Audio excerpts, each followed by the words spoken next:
artimiau. Labas Klaipėdos universiteto tinklalaidės KU artimiau klausytojų. Su manimi auditorijoje šiandien yra ir Klaipėdos universiteto studentų sąjungos, arba kitaip KUS prezidentas Augustas Andriuška. Kartu pabandysime tau papasakoti apie šios organizacijos veiklą ir žinoma studentišką gyvenimą. Labas Augustai. Sveiki. Jau 3 metai, kaip gyveni ir studijuoji Klaipėdai. Tačiau kaip atrodo tavo gyvenimas prieš universitetą? Ar veikiai kažką panašaus į tai, ką veiki šiuo metu? Tai prieš universitetą atrodė šiaip panašiai, nes vis tiek buvau toks, kaip pasakyti, ir aktyvistas mokykloje, domėdavau visokiais projektais, kaip pavyzdžiui vienas iš projektų, kuriam dalyvavau, tai buvo signataro takais, tai buvo visos Lietuvos mokyklos projektas bendras, kurios buvo pavadintos signataro vardu. Tai teko pakeliauti tiek ir į Lietuvą, teko pakeliauti ir į Lenkiją, Janos Vazos gimnaziją, susipažinti šiek tiek arčiau. Tai tikrai galiu pasakyti, kad labai panašiai. Ir man paukštelis pačiulbėjo, jog priklausai Šaulių sąjungai. Tai galbūt kodėl, ar iš vis rekomenduotum jaunuoliams prisijungti šią organizaciją? Ir kas man yra įdomiau, tai ar yra tokių dalykų, ar kažkokių kompetencijų, kurias ten išmokęs taikai ir toliau gyvenime, studijose, studentų sąjungos veikloje? Buvau Šaulių sąjungai, bet prisijungiau dėl tokios priežasties, kad norėjau pabaigti sukarintą klasę, nes pas mūsų mokykla teikia tokią galimybę. Ir būdama šauliukų jaunuoju, tai išmokau tokių dalykų kaip komandinis darbas, pagarba žmonėms, galbūt, nežinau, net išgyvenimo šiek tiek tokio instinkto, kaip nepasimesti, kaip daryti toliau į priekį judėti. Tai tikrai rekomenduočiau ir klausytojams, kad jeigu dar nesate prisijungę prie Šaulių sąjungos, tai galite pasidomėti šią galimybę, nes tai nėra vien tik tais kažkoks dalyvavimas miškuose, tai yra šiek tiek ir tokio gyvenimo pamokų. Ir ką dabar naudoju savo komandoje, tai tikrai yra komandiniai visi skillsai, nes Šaulių sąjunga parodo, ką reiškia tas vieningumas, ką reiškia siekti bendro tikslo su komanda. Ir iš tikrųjų norisi šiek tiek paliesti ir tavo studijas, visgi pirmiausia esi studentas, o tik tada prezidentas. Tai kas lėmė tavo pasirinkimą studijuoti elektros inžineriją Klaipėdos universitete? Ar patinka pačios studijos? Tai mano pasirinkimą lėmė tai, kad buvo paskutinis vakaras, kai reikėjo užpildyti LAMO BPO. Ir tiesiog sugalvojau, gerai, kur aš galiu dabar stoti šiuo momentu. Ir taip galvoju, Pajūris, gerai, žiūrim, ką gali pasiūlyti Pajūris. Atsidarau Klaipėdos universiteto, žiūriu, inžinerijos studijas. Man visai gerai sekasi matematika, fizika. Gerai, žiūrim, kas yra inžinerinio mokslo. Ir taip skaitau, žiūriu elektrą. Jeigu pabandyčiau elektrą, kas būtų iš ateities perspektyvų. Ir kažkaip taip pasižiūriu, kad iš tikrųjų yra labai trūkumas inžinierių, būtent elektros, tai ir toks galvoju, gerai, pabandykim, jeigu nepatiks, aišku, visada galės ir perstoti, tai atėjęs pirmam kurse supratau, kad tai čia yra mano svajonių specialybė ir tikrai labai pasisekė, kad pataikiau. O galbūt galėtum vardinti, koks tau įdomiausias dalykas šį semestrą? Šį semestrą įdomiausias tai turbūt būtų robotika. Nes vis tiek, kaip pasakyti, visas pasaulis juda link to, kad būtų automatizuotos sistemos, tai tikrai drąsiai galiu pasakyti robotiką, nes čia yra toks dalykas, kur smagu ir pačiam pastebėti, smagu ir pačiam padirbėti.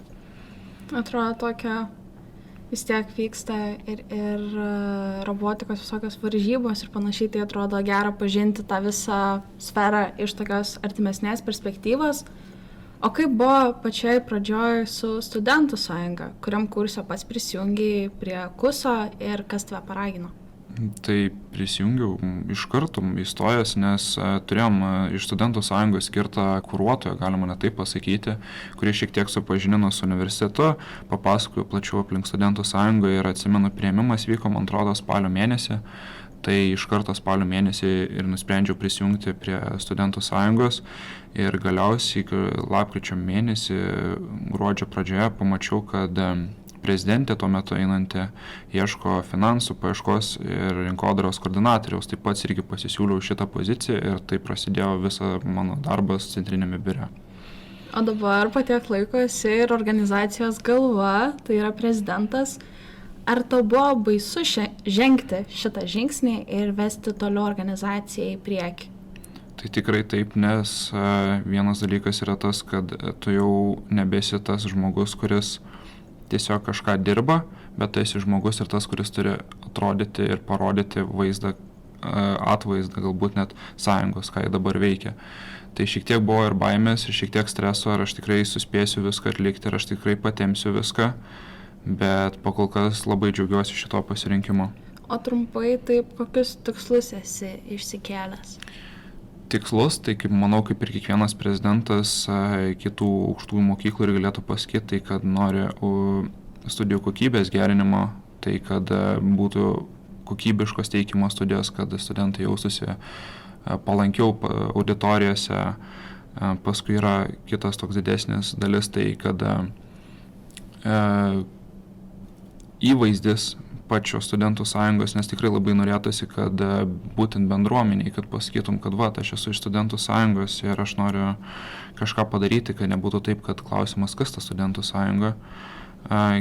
Lygiai tas pats, kad ir išvažiuojant kažkur, nežinau, į kitas aukštąsias mokyklas, kad būtumėm žinomi. Ir trečioji kryptis, tai yra vidinės organizacijos stiprinimas, tai čia galbūt labiau yra tai, kad žiūrima į tvarumą, žiūrima į organizacijos stiprinimą, tai va taip. Kad įgyvendintum visus šitus tikslus, kas be ko reikia komandos ir ne tik centrinio biuro, bet ir tų tikrųjų narių, studentų, tai kodėl tavo nuomonė dabartiniai studentai ar galbūt būsimi turėtų prisijungti prie KUSO ir ką tai gali duoti ar pasiūlyti jaunam žmogui?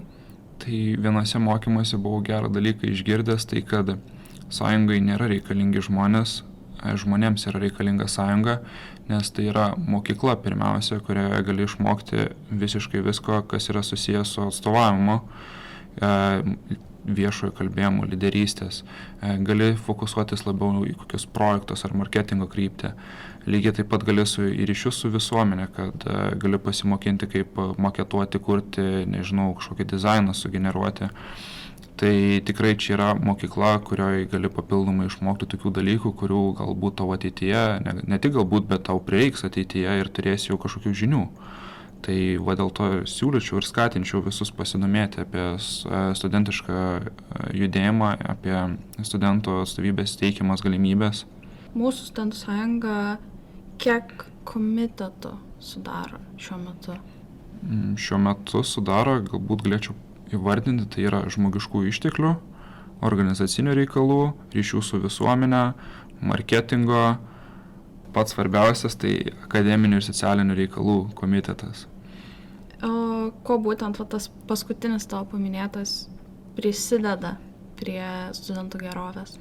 Tai, kad čia yra komitetas būtent dirbantis, tai, kad universitetas teiktų kokybiškas studijas, kad būtų palankios galimybės studijuoti universitete, kad studentai tikrai gerai jaustųsi. Tai apima viskas, kas yra susijęs su studentais ir universitetu. Atrodo, jog yra labai daug galimybių išsibandyti save ir bandyti gerinti savo kompetencijas, išmokti naujų dalykų, bet tuo pačiu skamba ir labai rimtai. Ir kai pagalvoji apie studentų sąjungos darbą, gali kartais šiek tiek ir, gal net išsigąsti, tai ką man čia reikės daryti, kiek pastangų įdėti, kiek laiko atiduoti. Ar iš tiesų studentų sąjungoje reikia tik rimtai dirbti? Galbūt būna ir kokių linksmybių, tradicinių renginių. Jeigu viskas būtų taip, kad tiesiog sėdė kaip ofise ir dirbi vien tik tais, tai tikrai žmonėms pabostų, nes visų pirma reikia prisiminti, kad tai yra savanoriška veikla. Ir iš tokių tradicinių renginių tai yra visokie kalėdinis padėkos vakaras, studentiškas spalis, plateliai, per kuriuos gali net susipažinti galbūt net su alumnais, nes tai yra skirtas būtent alumnams, bet alumnais studentų sąjungos, kurie irgi užsiėmė savanorišką veiklą. Paminėjai studentišką spalį. Pačiai teko šį rudenį dar sudalyvauti keliose renginiuose ir kuo išsiskiria, tai būtent apjungia visas aukštąsias mokyklas Klaipėdos miesto. Tai kuo ypatingas tavo nuomonė šis renginys?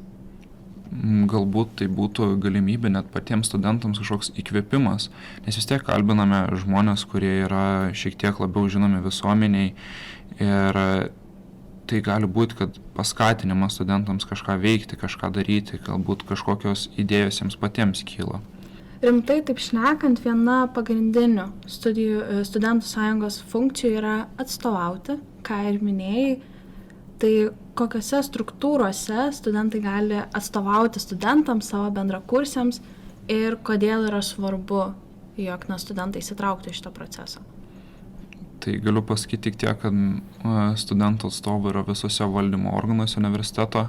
Pavyzdžiui, aš pats kaip prezidentas priklausau aukščiausiam universiteto valdymo organui, tai tarybai, paskui dekanatui, turim 7 žmonės senate, tai tikrai turim labai daug tokio studentiško balso visose valdymo organuose.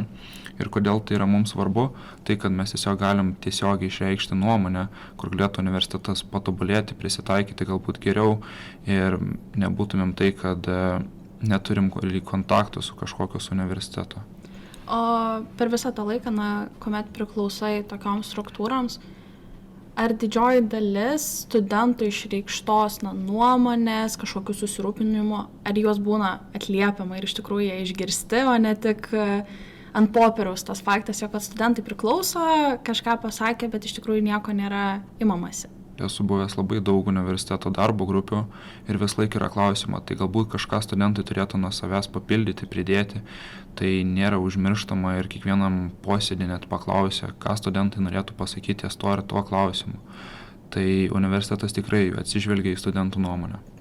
Džiugu, jog pagalvojus apie mokyklos savivaldą, vis tiek yra mokyklos taryba, kuomet irgi kaip ir bandoma jau atkreipdėmėsi į moksleivius, į jų poreikius. Tai džiugu, jog persikėlus į kitą lygmenį, į universitetą, ta nuomonė iš tikrųjų yra išgirstama ir ją atkreipiamas dėmesys. Su kokiais didžiausiais iššūkiais teko susidurti, būnant šios organizacijos dalimi?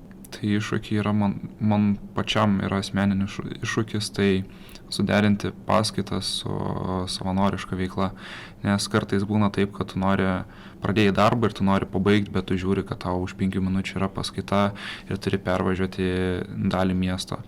Tai va čia yra iššūkis, kad tu turi suderinti 2 skirtingus dalykus, nes tau patinka ir užsiimti savanorišką veiklą, bet tu tuo pačiu ir turi būti studentas ir išlaikyti tos gerus pažymius, kad būtum pavyzdinis studentas. Tai čia, man atrodo, man ir būtų toks didžiausias iššūkis, kad spėti suderinti viską. O kaip dėstytojai, ar jie labai geranoriškai žiūri, kad studentas yra aktyvus, iniciatyvus, įsitraukia į tam tikras veiklas universitete, ar kaip tik jie žiūri, kad tu darai ką nori, bet tu privalai čia būtinai visose paskaitose dalyvauti ir panašiai? Jeigu to nėra piknaudžiaujama, tai tikrai dėstytojai supranta ir pasako, daryk, ką tau reikia, viskas gerai, bet jeigu tu kiekvieną dieną pasiprašai iš paskaitų, nes man tas ir tas, tai tikrai jau pradeda žiūrėti keistokai į tave. Ir šiek tiek galbūt toks pozityvesnis aspektas, galbūt galėtum išskirti kokį nors įsimintiniausią įvykį, nutikusi tau per visą laiką esant studentiškam judėjime. Tai man atrodo, toks būtų labiausiai įsimintiniausias, tai Tarptautinė studentų diena, kai darėm eiseną per Klaipėdą ir buvo suvienytos visos aukštosios mokyklos Klaipėdos ir buvo iš visų universitetų ar kolegijų atstovai.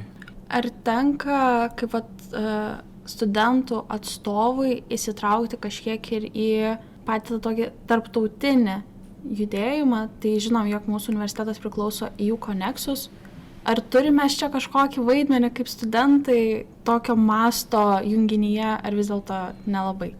Tikrai taip, nes vienas dalykas yra, kad prašoma būtent iš universiteto atstovybių žmonių, kad būtų deleguojami, nes būna atskiri mokymai, atskiros galimybės keliauti būtent studentų atstovams, nes tai yra kalbama šiek tiek platesniu mastu, negu kad būtent tiesiog paprasto ambasadorium. O ar turi kokių nors idėjų savo kadencijai labiau apjungti tą tarptautinį mastą, tarkim, tų pačių kitų užsienio universitetų studentų sąjungos ir galbūt turėti kažkokių bendrų renginių? Ar turėtum tokią svajonę ir norėtum ją įgyvendinti? Tai tikrai taip, nes aš buvau išvažiavęs šiais metais į trumpalaikį Erasmusą į Latviją ir ten buvau susitikęs su Latvijos irgi ten šiek tiek kitaip vadinasi, ten parlamentas jų vadinasi studentų.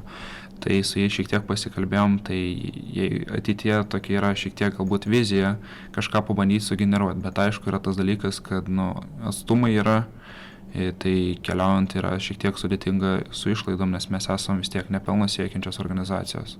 Taip, ir kas be ko žmogiškieji ištekliai, kad vis tiek, jeigu norim kažkokių tokio masto renginių, reikia, kad ir kas tuo apsiimtų ir tai organizuotų. O kai pagalvoji, ką palinkėtum sau, 16-mečiam Augustui, galbūt sakytum, kad kažką kitaip darytų?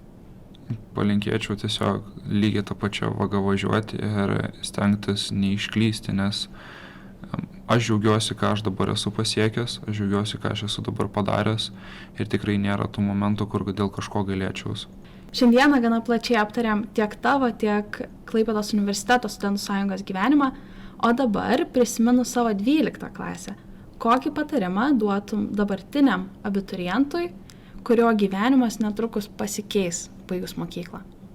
Tai būtų labai paprastas patarimas, tai pasistengti atsiminti, kad ne vien tik studijuojate, bet kad reikia laiko studentauti, nes šitie metai, kur tu dar nesi suvaržytas darbu, nesi, suvaržytas galbūt kažkokiais dar kitais dalykais, neužmirsis pastudentauti, nes tai yra linksma ir tai yra nenuobodu, tikrai labai daug pažinčių, labai daug bendravimo, galbūt ir daug galimybių ateityje.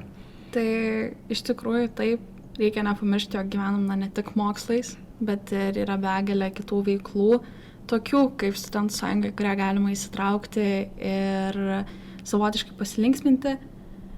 Tikiuosi, jog tave klausytojų sudomino ši studentiška ir kupina linksmybių, iššūkių, naujų patirčių organizacija, kuri lauks tavęs pirmakursių arba kitaip fuksų gretose. Tariu ačiū Augustui už pasidalinimus ir tau, jog klausei. Iki pasimatymo.